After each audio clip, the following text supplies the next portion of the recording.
So that's what sparked that body of work, was just this thinking about the space, and then also understanding that probably the most ritualistic custom I have or routine I have is braaiing. So it's looking at this, that how part of the culture it is, and how. So I wanted to use it as a vehicle because of that association with National Heritage Day, to critically look at it and ask difficult questions and go down a tricky journey, but to try and unpack these symbols and these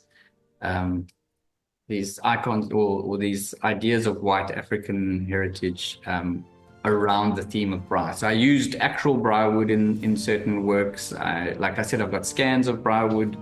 I refer to certain other sort of symbolic links, like the Weber lid and various things, braai tongs, and like you can see a lot of it in the painting. Yeah, I love that painting. No, thank you so It much. made me homesick.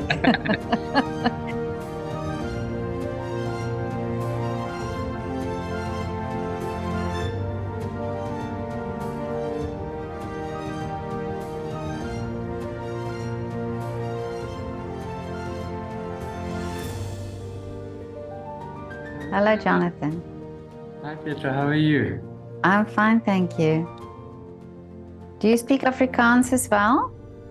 Not that great. I'm a very English van der Walt. Oh, is it? Okay. I try here and there, but I'd rather not for my own. Okay. Okay. But great to meet you here on Zoom. No, great. Thank you for having me. It's great to be on your interview podcast and whatnot. I've watched a few over the years already. So Okay. Oh, that's great. Yeah, I'm always happy to hear that. I saw you on Instagram, and I'm very fascinated with your art. And I would so love to hear your story. Yeah, where are you based in South Africa?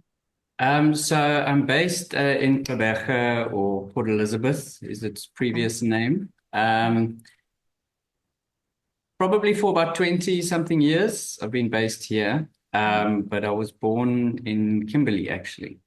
Oh, I see. Yeah. Okay, but that's a very Afrikaans community. I can understand Port Elizabeth, but Kimberley is quite an Afrikaans community. Yes, yeah, no, it is. It's a very interesting dynamic, I think, with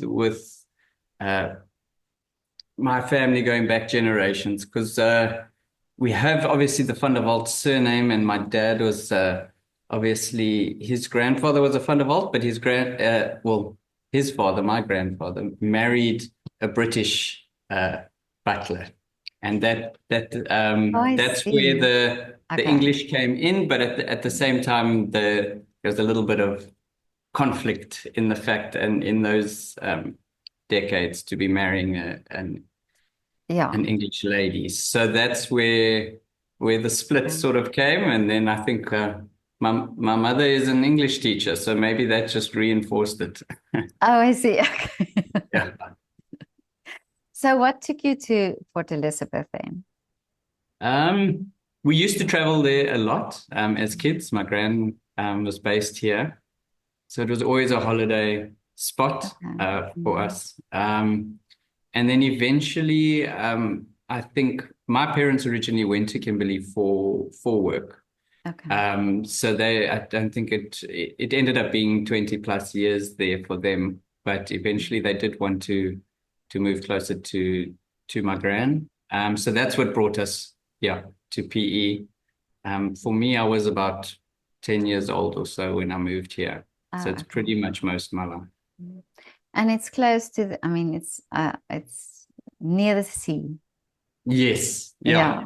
No, very much so. And it's such a laid back, comfortable life in PE to a degree. I've always thought its biggest draw card, or its biggest tourist attraction, is not necessarily any sort of adventure or experience, which it does have, but it's the fact that if you stay here long enough, you'll just feel like you want to stay longer. Oh, really? It's its attraction. It's just living in it, and you'll go, oh, this is actually quite nice. But you know what? I'm a South African. I've never been to PE, Oh, so is it? you've just Okay. convinced me now that it's worth going. No, definitely, but definitely try to stay longer than a weekend, and you'll feel it grab you. Well, and another thing to come and see is your art. Yes, yeah, no, Yeah. definitely. I just, yeah, it was quite. I mean, the timing of you making contact with me was just as I had. Uh, well, I've just closed it now, my third solo here in PE, Wow. which was actually the first time I had shown a solo exhibition in Port Elizabeth. So it was uh, Yeah, yeah, quite but a special. congratulations. Amazing that it's your third solo exhibition. No, But thank you very where much. where did your love for arts begin? Um, it's difficult to trace, but from a young age, I was always interested in drawing and painting. My parents were also very supportive of that. My dad, well, my mom was always in the arts. She's a drama teacher. Oh, Um, okay. Mm, so there was always a love for the arts from both of them. My dad was very creative. He used to create molds and constructed. He's in aviary, bird cages, and mm. um, various creative fabrications. So I think that's why I had the support from them as well. And then yeah, it's just through schooling. It was an interest of mine. Tracing back, I don't recall ever deciding I'll be an artist. Really? But It just so sort in of happens. school, yeah, so in school, did you take then art as a subject? Yeah. Yeah. Mm. So I took it as a subject. I, I also I have an interest in computers as well. I did well in computers and mathematics and Okay. those side of things. So that was a pull to go that direction, but I just felt like I needed to be a bit more free, I suppose, Okay. um, Yeah. creative. So in a way, in a full circle, the computer side of things has now been part of my art making. So it's Yeah. still there for me. Still part That of it. interest, yeah. But did you go to, so in, after matric, did you go to a university or a art college to study Yes, art? yeah. Okay. So I studied here at Nelson Mandela University, which is also Mm. where I'm employed at Okay. the so Mm. uh yeah, so I studied their art course and then originally going into it thinking I would probably do drawing or painting as a major or graphic design was also it's always a big pull with regards to job security, Oh, the yeah. perceived job security of graphic design, but it's also quite a flooded market at the moment. Mm. So that's where I was in that space, and then decided to do and then did sculpture in my first year, and fell in love with it. And then I slowly just was attracted more and more to sculpture, Mm. which then became most of my practice for the last decade. And what was nice is the most recent exhibition, I went back to a lot of painting and drawing, which I haven't done in a while, which was quite fun. It's so interesting for me because I don't plan, or I don't know beforehand exactly what people will be telling me, and I don't plan the Yes, yeah, calendar according. I just line it up as it as I yeah. book people. But coincidentally, yesterday I spoke to an artist who's also started off painting and then started doing sculpting, and we were Oh, talking. wow. Yeah, yeah. And so that was also interesting. Yeah, And I that's knew great. then I Yeah. was going to talk to you, and I thought, I wonder how your process went, or if it was also first, painting and then Yes. sculpting. Mm. I think, I mean, potentially the attraction or the accessibility of drawing and painting is more there for an up and coming artist or sort of high school, primary school. Oh, yeah. The exposure to sculpture is very limited at a young age unless you know someone or um, yeah, there's a generational influence to why you're doing sculpture. But I did play around with, like I said, my dad. used to make molds, used to do casts and stuff, but more for commercial purposes, items to sell, and which I suppose is in a way part of the art Yeah. industry. But so I was very familiar with certain aspects, and he helped me a lot with learning certain sculptural processes at a young age. Um, but my focus was always drawing and painting, and I think just probably when you in the tertiary space, you start with doing everything in the first year. Then your second year, well, in specifically our course, in the second year, we chose 3 focus areas, which for me was painting, sculpture, and printmaking. And then your third year, you choose one of those. So in the end of the second year, I had to have that actual little battle of am I going Oh, okay, painting or am making I the going decision. Yeah. sculpture? Yeah. And I personally felt um, I could learn more industry related skills through doing sculpture that might benefit me outside of the art space, with regards to access or knowledge and access of machines and tools and processes. So that was my draw card, not to leave painting, but I eventually did just not do it for a couple of years. Okay. But But yeah, do you think because yesterday we talked about I talked to Paul Wunsch, and we talked okay. about the fact that he does a lot of portrait painting, but then also you know what do you call a portrait sculpture? Yes, Yeah, yes, yeah. And how that I would imagine you look at things, if you look at a face and you paint it, and you look at the face and you sculpt it, there must be something that being able to paint a face makes it equal to sculpt a face, for example. Is yes. that true? Yeah, I Do you mean, find? I would say they both equal. I don't know if it's equally, but they would definitely both benefit the other. And I think that the knowledge in a three-dimensional space for a 2D work is a huge advantage, I feel, and vice versa. Um, I think I know we often encouraged to sort of sketch and plan and draw your sculpture first, to visualize it.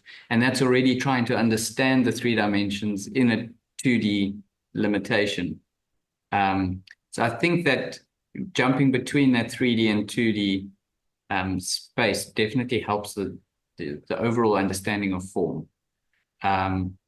Because I think one thing that sculpture, especially my interest is also representational, realistic sculpture. So I do enjoy portraits and figurative works, but that's always another whole complex space of if you're working on one angle and then you just turn it slightly and it looks like a totally different person. So that understanding of space and constantly working on that model and then turning it and understanding it in all its dimensions is a difficult and challenging thing, but it's definitely beneficial. And you'll understand in the two-dimensional space why a shadow falls on a face in that way from the Oh, nose yeah. or whatever, because of that understanding of the three-dimensional form that it's Of aligning course, with. yeah, yeah. I can, yeah. Now that you say it, I can imagine that it then, because you then see it physically in Yes. front of you. And But interestingly enough, oh, sorry. no, carry on. Yeah. Yeah, interestingly enough, because then on the other side of it is the virtual space, which I also work in. So there's the 2D, 3D, and then a virtual environment. That understanding of form in a sort of computer-aided design space software is also very similar to a 3D space, even though it's 2D in its flat screen. That understanding of depth. I think having done two-dimensional work, three-dimensional work, and then going into a virtual space, it definitely helps that understanding of creating a form virtually as well. And do you do a lot of virtual art, or how do you use Yeah. it? How do you use computer? So yeah, that interest for me was self-taught as well, just an interest I had and I worked at. So I do. It depends. I don't know, at this moment, the use of three-dimensional 3D modeling softwares and 3D printing works into the concepts of my themes as well. So it's not just a way of making, it's a reason to make as well. And I think for me, I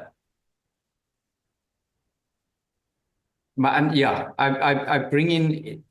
I think where it really sort of took off for me was on a residency I was at earlier this year. I obviously was limited with time as well to create. So had I done my traditional processes of sculpting, I would have needed access to a lot more or different materials, access to different machines, and going into a space where I'm not sure what I'm going to have access to. It really became, I really saw its benefit in that space. So it was a place where I actually sent my 3D, so it was let me go back a bit. It was an art residency at the William Humphreys Art Gallery in Kimberley. Okay. Which was firstly special because it was the first time I was going back to Kimberley in 20 something years. Amazing. Yeah, so it was a nice journey for me. I think it was about February, March this year. But then I actually I had a little 3D printer and I couriered that up so that while I was in the studio there, I could also digitally, well, while I was at the accommodation in the evening, I would digitally sculpt the work that I would start printing the next day. Then I would go into the studio and I could print parts of that sculpture. And then while it's printing, I can start painting or drawing. So in a way, it gave me a whole bunch of assistance or extra hands. Yeah, but isn't it amazing that you can do it that way? You know, that you sort of, that we don't think about it. That could be a very good tool, or a very wonderful tool for you. Yeah, definitely. And that's, and for me, it's not a debate about replacement or replacing or changing or relinquishing the old ways of doing things for a new tech. I still create wax sculptures, clay sculptures, traditional bronze, but I'm also doing 3D prints that I then mold in a traditional way and cast in bronze so that the bronze has some sort of surface texture of 3D prints. So to me, it's just another way of making, not a different or a new way of making. It's just another version. This and I think was one of them. Yeah. Take it out. I don't know if you can. Oh yes, I can see. So this was one of the ones I made on the residency.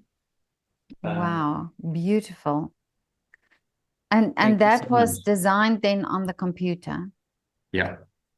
So the other benefit is the work I was making, I had been thinking and prepping for some time. So the elements of the work that have been 3D scanned. So I utilize some scans, but then most of it is modeling. So from scratch, created from scratch.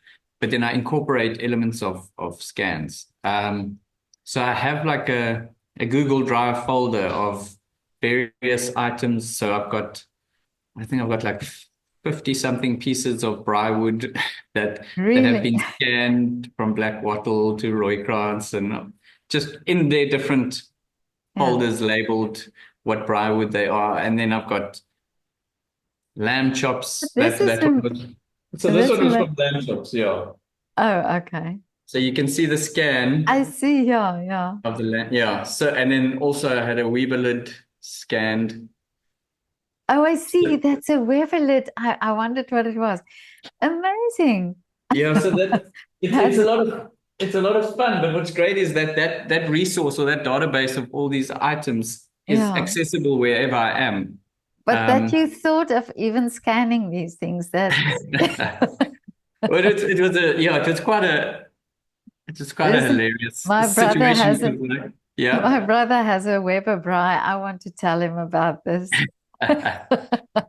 No, But I yeah, also I also saw the painting. I think it's the painting there in the background with the yes, yeah. typical. I mean, everything, the braai, the South African braai, you've encapsulated in No, that thank you so painting. much. Yeah, no, it's really it's great. I love that. No, it's been such a wonderful body of work for myself as well because it's a it's like critical and complementary and cultural all in one. So it's a Mm. very the body of work is it's called From the Woods to the Soil. It's this latest exhibition, and uh, it's an exploration on white African heritage and exploring that and trying to just find a sense of home and belonging because there's just the mere fact that my skin is white already removes me slightly from the land with regards to the colonial histories and the movement of Europeans to Africa and so forth and so forth. So there's a lot of um, deep layers to that search for identity, but at the same time looking at this the National Heritage Day being associated with National Braai Day in South Africa um, became a space where to me it felt like it detracted from like a true celebration of heritage to just say Braai Day and go that way, but at the same time I would think that, but then I would not know how to even celebrate my heritage at the same time. I didn't know what clothes to wear. I didn't know, I didn't have any sort of idea of any traditional customs or dance or anything that would identify or make me feel a sense of belonging to a culture. So I think there's a large population of white Africans or white Southern Africans that are a bit lost in that understanding of what culture and heritage is. Obviously, the Afrikaans community has a stronger um, uh, link to culture and stronger portrayal of an understanding of heritage and culture with that lineage. But I think in the English speaking space, um, you're not quite you're Yeah, not I quite understand European, you're what you not mean. quite English, but you're not quite African. So Yeah. you're in between. Yeah, I can understand where you're coming from. Yeah. Yeah. And I think, yeah, the first that's what sparked that body of work was just this thinking about the space. And then also understanding that probably the most ritualistic custom I have or routine I have is braaiing. So it's looking at this that how part of the culture it is and how so I wanted to use it as a vehicle because of that association with National Heritage Day to critically look at it and ask difficult questions and go down a tricky journey, but to try and unpack these symbols and these icons or these ideas of white African heritage around the theme of braai. So I used actual braai wood in certain works. Like I said, I've got scans of braai wood. Um, I refer to certain other sort of symbolic links like the Weber lid and various things, braai tongs, and like you can see a lot of it in the painting. Yeah, I love that painting. No, thank you so It made much. me homesick. It really, because yesterday also Paul and I were talking about art saying something, art really speaking and having something to say. And this is what you're doing. And without me even knowing the background of the painting, it really I was drawn to it. I could I felt something because that is something that's part of my roots. Thank you so much. I Yeah. appreciate you saying that. Yeah, and I think what with this exhibition, it was obviously I went to William Humphreys by myself, spent my time there just wrestling with all this and producing the work. And then this was the first time I showed it to friends, family, my local community. Yeah.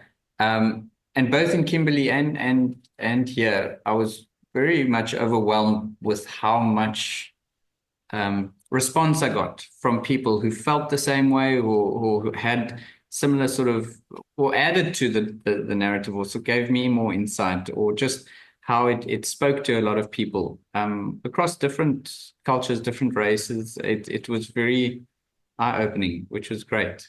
Mm. But I can just now, and this is now something that I thought about, the the little statue there, or the Yeah. sculpture on the Weber braai. I can immediately, for me, it speaks the king of the braai. You know, you putting him on the Weber, and I think immediately think of my brother, because it's his pride. You know, it's his sort of his Weber and his braai, and you that's his thing that he does. Yeah. And I don't know if it was the meaning behind it, but this was my immediately when I saw it's the Weber, him standing Yeah. on the Weber, that was my feeling. Yeah, I think specifically this piece, but I think a lot of the pieces, because it was in that space of the times confines of the residency, a lot of it with knowing the space I was working in, and the layers and layers of recent history with South Africa, with understanding European sort of people in migration to Africa and all that stuff. A lot of the symbols that get brought through come also with a lot of layers that aren't even yet unpacked in a way, because Yeah, you're in that space and you have this way of making. So for me, these works still continue to get have new life and more reading into it. And I think that's also what the beauty with art. Like you say, you'll read something into it. And that, I think, for me, he's definitely on a pedestal, and it's on a plinth, and he's elevated to almost uh, a monument to this sort of braai. And I yeah, think, having done it for myself, I think each person has their own uh, microcultural differences and exactly. Yeah, approaches to I see the it. cultural act of Yeah, braaiing. And obviously, it's not an as well. It's not an we say braaiing, but it's obviously the act of burning or cooking meat on an open flame is not limited to any culture. It is something we've all done for all of time. So I think that's why there's that connection across, and people read different things into that, because they can reflect on their own uh, cultural connections to the braai. yeah, absolutely. And I think I lived in England. I mean, there's no way a barbecue even slightly come to braai, because braai has something completely different to it. Even if you say braai and it's Yeah. not a braai, you know what I mean? There's Almost definitely like blasphemy. a lot of layers in there. I can definitely vouch for that. But there's another sculpture that really touched me, and that was the firelighter. So can you talk to me about Oh, the firelighter? yes. Is the Um, firelighter the fire starter. firelight a fire starter? Yeah. Yeah. That was also one of those pieces that really was birthed at the residency and was made specifically for that that space, William Humphreys Art Gallery. In the same way, okay, let me just, sorry, quickly, I'll link to this. But these paintings also started because when I was at the residency, I was looking at the immense collection. I don't know if you've been to the William Humphreys No, Art Gallery. no, I haven't. They have a huge collection of contemporary art, but also a huge collection of 16th, 17th Dutch still life paintings. Okay. So as I was in that space and immersing myself in that space, I was seeing these still life paintings, and I love traditional approaches to art making. So it really rang true with me. But then at the same time, I started to think, because of the concept I was looking at, I started to think of that period in South Africa of 16th, 17th Dutch arrival and trying to settle, and the conflicts and the communities that were developing, and all those layers. I started to think of that around the idea of the still life and the showing off, or the pronkstilleven, of the showing off of what you have, was the original sort of status symbol of the still lifes from 17th century Dutch painting. Oh, I So see. I didn't know that. So yeah, it was that like was, a showing of wealth, or showing, look what oh, beautiful wow. grapes I've got from this area, and what beautiful Of this, course, yeah. Because and there were no photographs, so they had to yes, so it show was a that, yeah. status symbol of sorts. So thinking of those layers of So that, it was and the almost their colonial, Instagram, you would say. you know, yes, definitely. Whereas, yeah, maybe the food they ate that supper doesn't look as great as the painting they got. Yeah, definitely. So I was looking at those layers of that colonial, that period in the colonial encounters with this sort of idea of the still life, and that's where the braai still life came in as a sort of contemporary Okay, reflection of that. now it makes sense. But then to get back to your question, the fire starter, that was also a response to a work in their collection. So for many years, actually, well, since a young child, when I mentioned my parents were very supportive, I got a catalog when I was younger of uh, Anton van Vo's small works, small bronzes, which he was very famous for. Obviously, he was famous for large scale public sculptures as well. But he was, as a kid, I was fascinated by the attention to detail and this idea of this bronze casting and these, like I said, I'm a fan of representational figurative work. So I think that probably started there. And I think most South African sculptors probably are influenced or have a great respect for the work he did as well, especially the smaller bronzes. And I'd seen them. So for many years, I've wanted, or many in the recent, since I've been a professional artist, I've been wanting to be in a space where I could do something that's in conversation with his work. And then the first day I walked into William Humphreys, right in the front, there was two Anton van Vo small bronzes.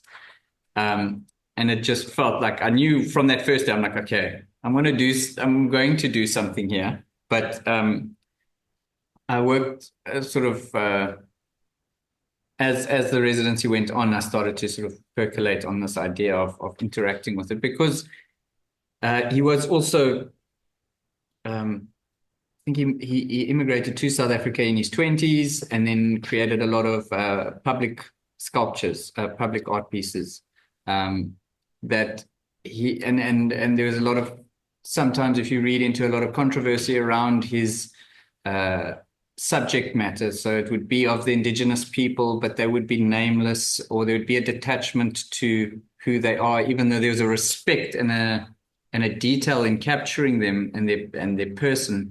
It really echoed a lot of the issues that South Africa was having at the time of colonization and the white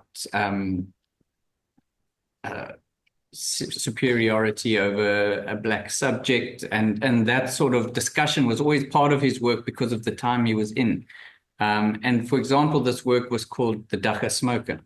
So it was a nameless representation of an indigenous San man. So I wanted to try bridge both time, in the fact that that piece was done, I think it was 1906. So 120 or so years difference between myself and him, and what has changed in the country, how it has grown, how it has developed, Amazing. so I wanted to find a way I could insert that Yeah. new. So instead of in the sense of the idea of demolishing or erasing sculptures of the past, especially if they're not necessarily directly confrontational, but just by matter of time and review, are maybe a bit confrontational, or I can't think of the word to use, but don't really work within the contemporary society. So Instead of that, I thought of a way of trying to just add more to a narrative or change the narrative by interacting with it or having a conversation with it. Then it brings it into a contemporary discussion, but it doesn't erase the work itself. Oh, yeah. So in that way, I started this fire starters where then I inserted myself in a sculpture similar to this, but in a different pose with the bellow, feeding. So then I then became one of the subjects of the sculpture. I inserted myself in the sculpture. So we are both then these nameless figures that create a composition, and we're both feeding and building a fire together with the other figure that Anton van Vos had created. So for me, it was very special to have that You're sort of giving full me circle. goosebumps, really, because this is amazing. And of course, I know, Thank you. yeah, the Khoi community in South Africa, I know of the history of them, and I'm also fascinated about them and what's become of them. So, and that whole, the story that you're telling now, it really, it's amazing. No, thank you so much. And it's for me as well, that aspect of the digital sculpture and the benefits of that. So that was another aspect, is that I could go there and measure Anton van Vos' piece, get an idea of Yes. scale. Then I could go and recreate my work to make sure it's at the same scale and print and then test it, see if it works. So those aspects, obviously 3D printing is one of its major benefits. I'm sorry if that's my email making a loud noise. Let me close that. No, I can't hear it. So Okay. I forgot what I was saying now. Sorry. The benefits of the 3D printing's major benefit is rapid prototyping. So the fact that you can make something, see if it works. If it doesn't, tweak it, then you can tweak it and then print again, so that it's never normally an end product. It's more benefits the space in which you're producing something. Once you're happy then with it, then it becomes sort of injection molded or cast in metal and so forth. So that's where I enjoyed the 3D printing aspect, and the fact that I could do that. yeah. Knowing the actual bronze was there, the antique bronze of Anton van Vos, and knowing and seeing it juxtaposed with the 3D print was very special. And well, I haven't seen that sculpture of his, but it's wonderful also that you can think that now you are able to do it that way, you know, that you even 120 years later, how art has changed and how you are able to, as an artist, do it in a different way. Yes. Mm. No, definitely.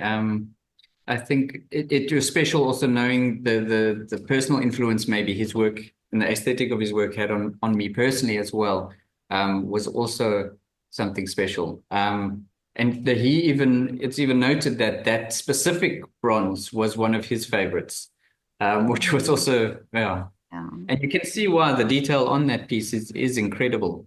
It is also, I mean, it's funny because, like, as a sculptor and people might see that sculpture without sort of prior knowledge to what that engagement was.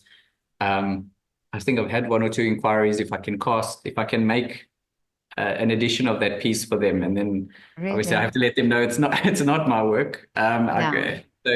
And you can, I mean, he was incredibly talented, well, with his attention to detail. So I don't even think I could create it the same. And how amazing that you've always wanted to do something, or that you were so interested in his work, and that you were led to Kimberley, to that specific gallery to work there, and then that you had the opportunity to do it. So wishes come true. No, definitely. And I mean, that whole having been selected for the residency already was special, because, like I said, I hadn't been back to Kimberley 20 something years.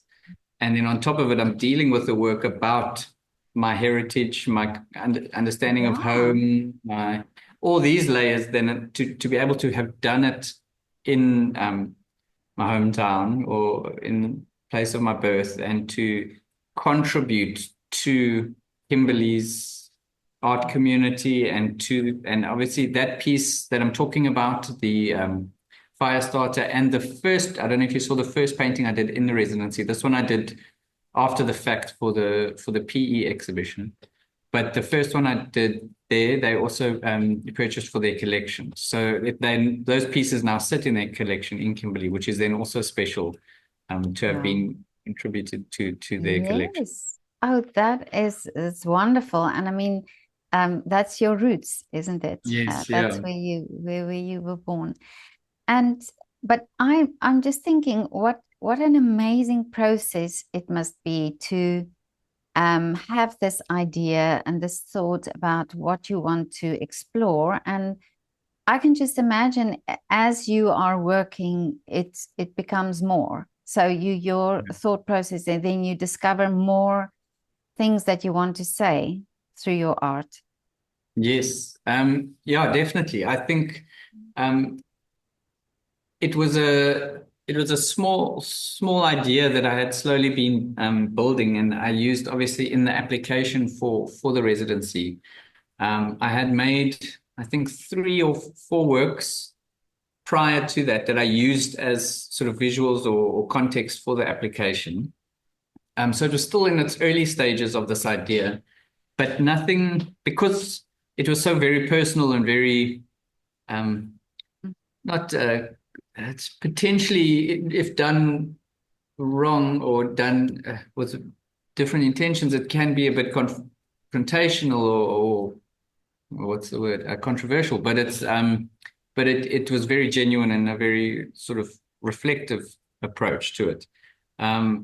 So having got that, the residency, it definitely allowed this idea to be explored properly. And my main intention with the residency was to try and explore this theme in as many different ways and mediums as possible in that 7 weeks. So I didn't want to go there and then as a sculptor just try and make sculptures. Oh, yeah. I didn't want to say I don't want to make a sculpture, I just want to make paintings.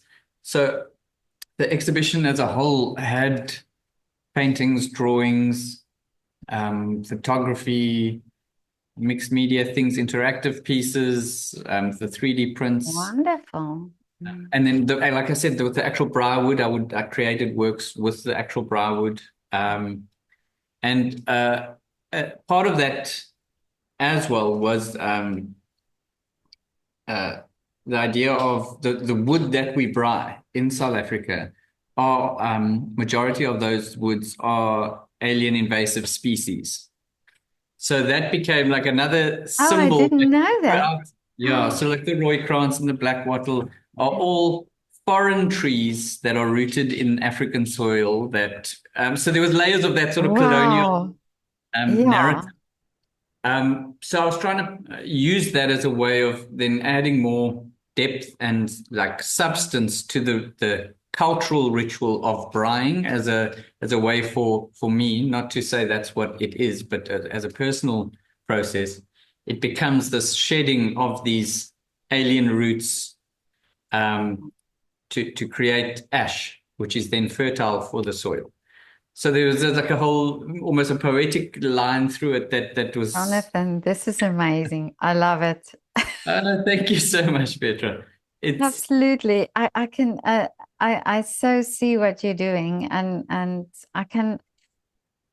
I just think that the whole process, or the whole your whole way of thinking about it, it's wonderful. no, thank you. I really appreciate that, and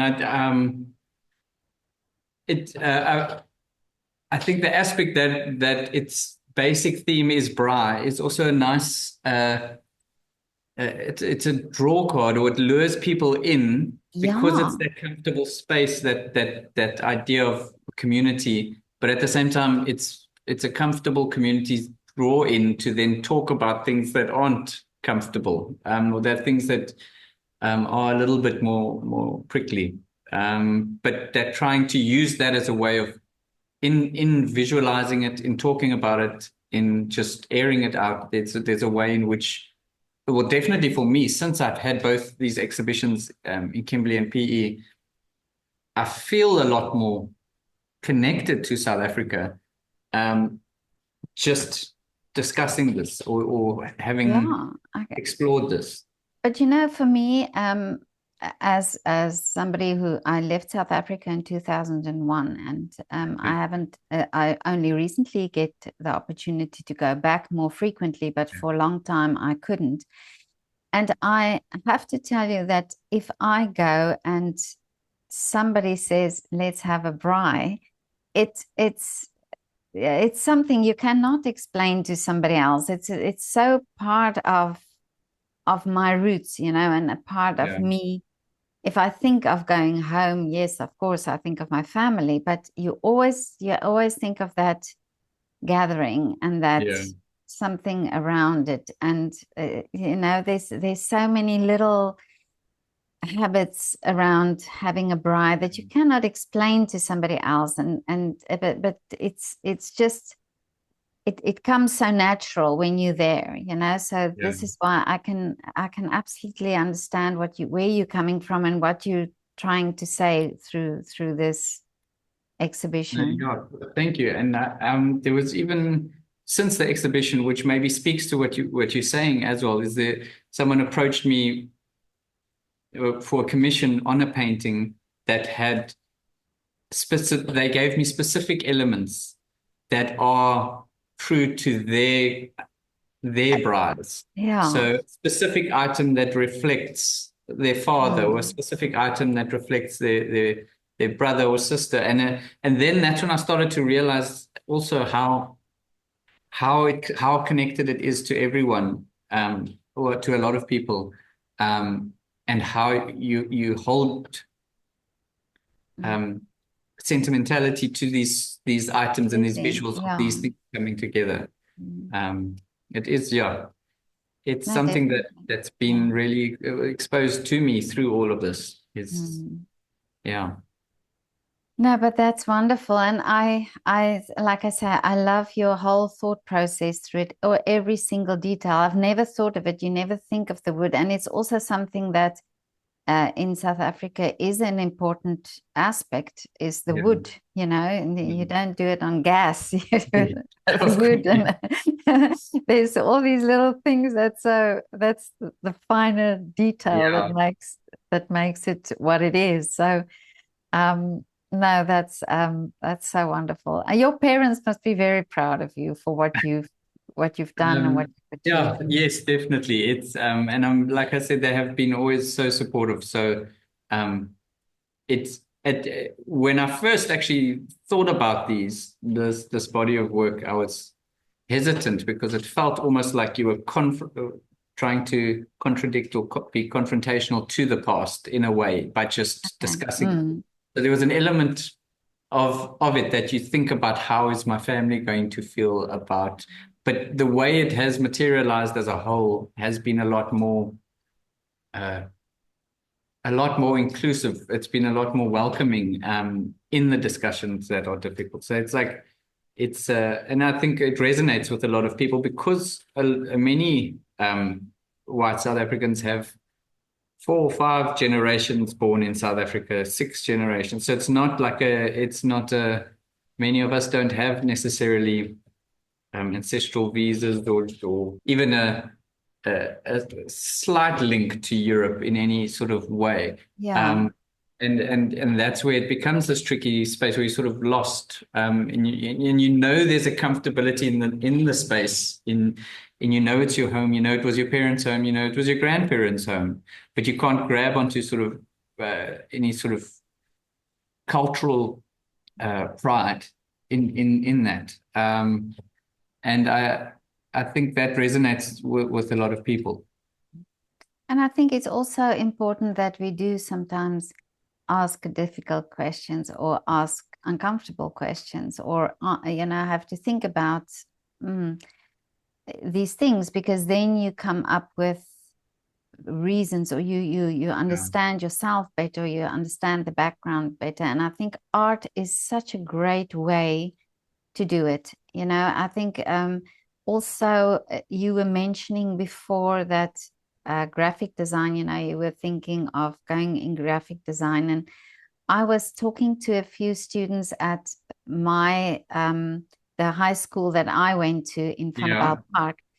And I was asking them, why do they do art at school? And you get the impression almost that children don't understand yet that, or it's always this thing where, but is this a safe career to go into? Because you have to earn money. Of course, you have to earn money and you have to make a living and so on.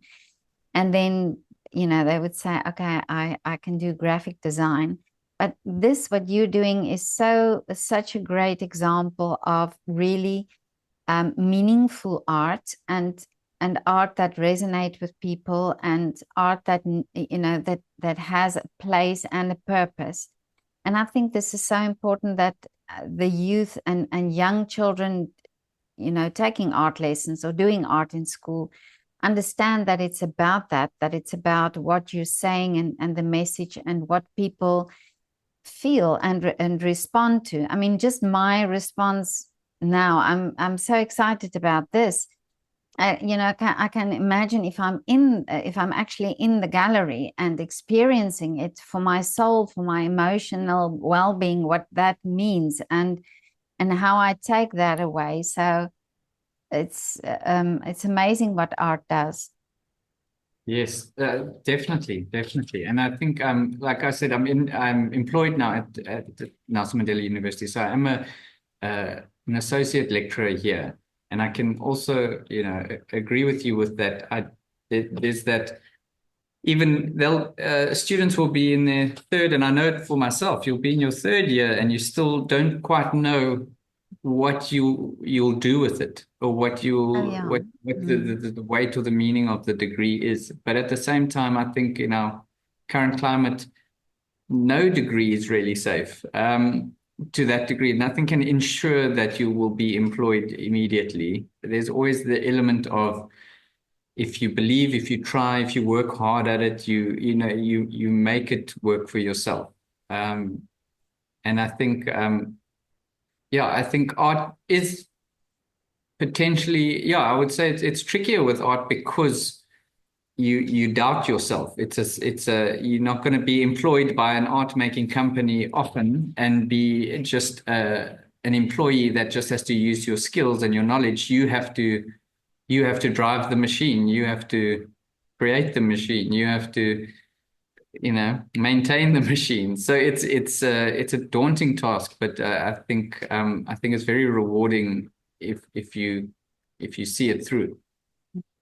And it's also like, I also sometimes ask singer-songwriters when they start writing their own music, and that moment where they felt, okay, I feel confident now to put it out there because it's something of you have to, it must be a very vulnerable space when you suddenly do something and you put it out there. So how did you feel the first time you did an exhibition? Were you confident to know, okay, this is really going to be successful? I don't think it often comes with any real confidence. There's always that hesitancy and self-doubt, and I'm trying to think of that term. But you often, imposter syndrome, that's it. You often feel you're not, and I think you're not quite at the level you should be, or you always feel that you haven't delivered to your full potential. There's always those voices you have, I think. And I think it's worse nowadays with social media, Instagram and things like that, because you can immediately see what another professional is doing in your industry on the other side of the world at that moment in time. And it comes without context. It comes without understanding of maybe how long they've worked at it, what funding they had for that project, what training they've had access to, all those things. And you just look 20, even maybe 20, 30 years ago, you you would have been making, you would have had your degree, you would have learned a new skill, and you would have just had the people around you to know whether Exactly. if Yeah. you are the only one with that skill, or can you contribute positively to this project because of the skill you learned. And in that, you motivate yourself in the skill you know and say, okay, I am good at this. But with being so connected globally all the time, you go, but I know there's someone better at it than me. And that immediately keeps knocking you down a peg, I think. And I think that's the weight of the situation that we're in currently, where you get that layers of self-doubt weighs a lot heavier. So yeah, for me, it definitely is there. And then it's always moments where I feel where you get this response from an exhibition. Obviously, it's sales as well, or obviously the a justification or a boost as well,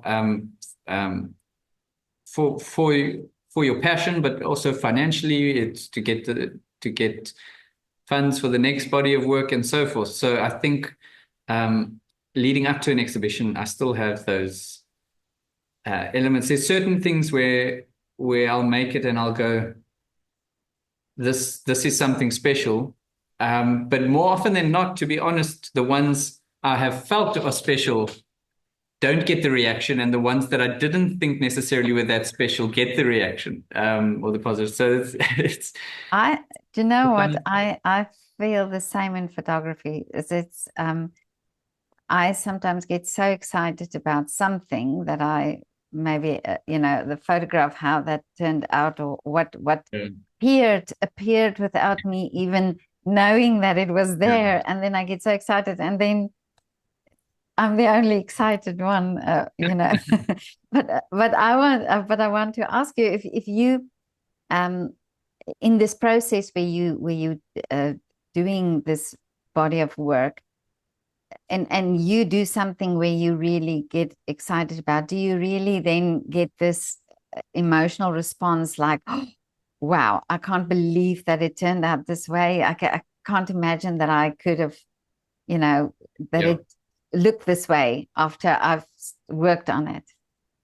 definitely. I do, and I have, and I think especially with this body of work, the it's also been a while since I've made a full body of work that I've released all at once. So I had another solo in only 2017 already, which was a development of my master's exhibition.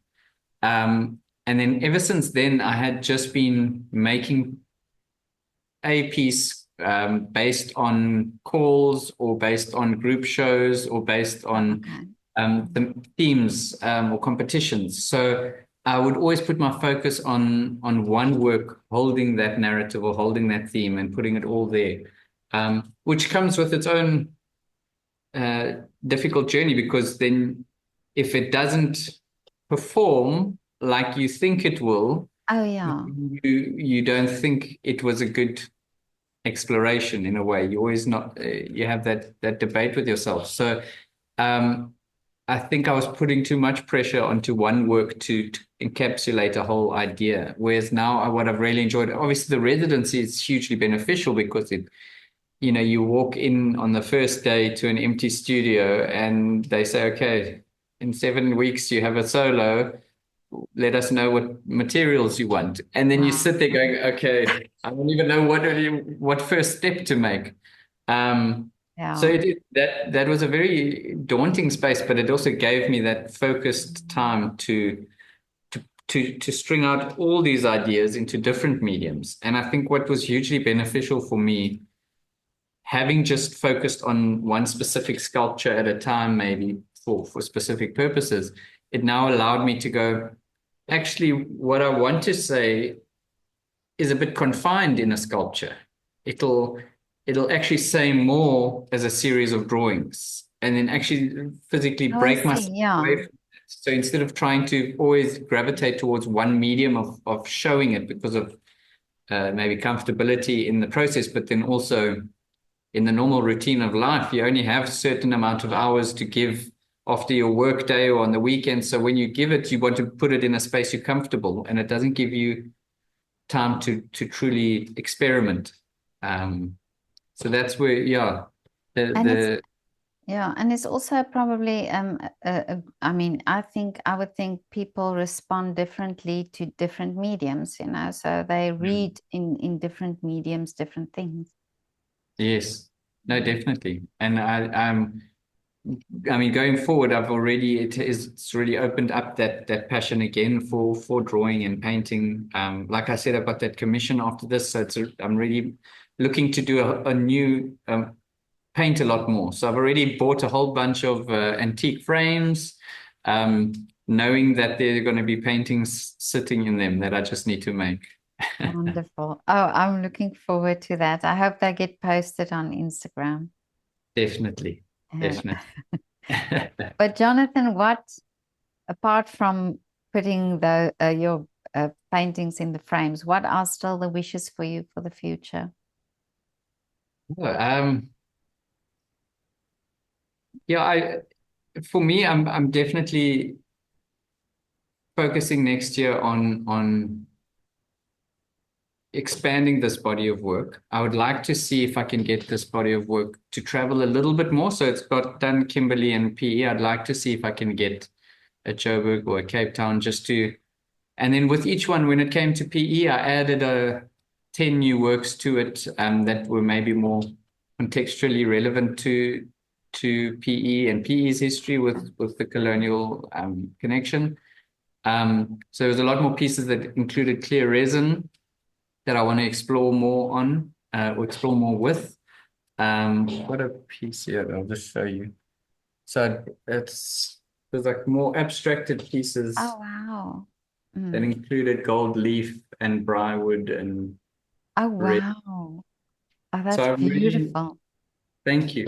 I really enjoyed that process. I would also um, like to travel a bit more. So Mm. my focus is to try and go overseas, even if it's just Come to for. Vienna. I'd love to. I'd love to. I'm actually, yeah. There's a project I was potentially working on that could involve me going to Vienna, so that would be nice, and I'll definitely let you Yeah. There's a South African exhibiting at the Belvedere at the moment. know. Okay. So it's I'm sure you'll be able to Oh, come. wonderful. Yeah. Yeah, and I've got some works in a South African embassy exhibition in Belgium, in Brussels, Belgium at the moment. And I think they up. It's a long-term exhibition there, so it would be nice if I could sync it up to go over Yeah. there. Um, yeah, and as for I'm lecturing here at the university and um, looking to start maybe a PhD in the near future, which a lot of this body of work has been also groundwork or research work in that space. Yeah, and I it's Is it important for you to have that qualification? for Or is it me. just for yourself? But I mean, as an artist, do you think it's important to have that? As an artist, no, I don't. I don't think it's necessarily important. I think for me, it's obviously being employed by an academic institution. It's encouraged, but it's not something I want to do it or just to have it. I want to, and that's what a lot of this exploration in the digital space is. If it provides me an avenue of further exploration in practice, Oh, I see. with Yeah. networking, traveling, experiencing other spaces that work in this space. Those are the benefits I see of studying further. Not to just sit down and write a thesis or something. I'd like it to be in practice or in practice.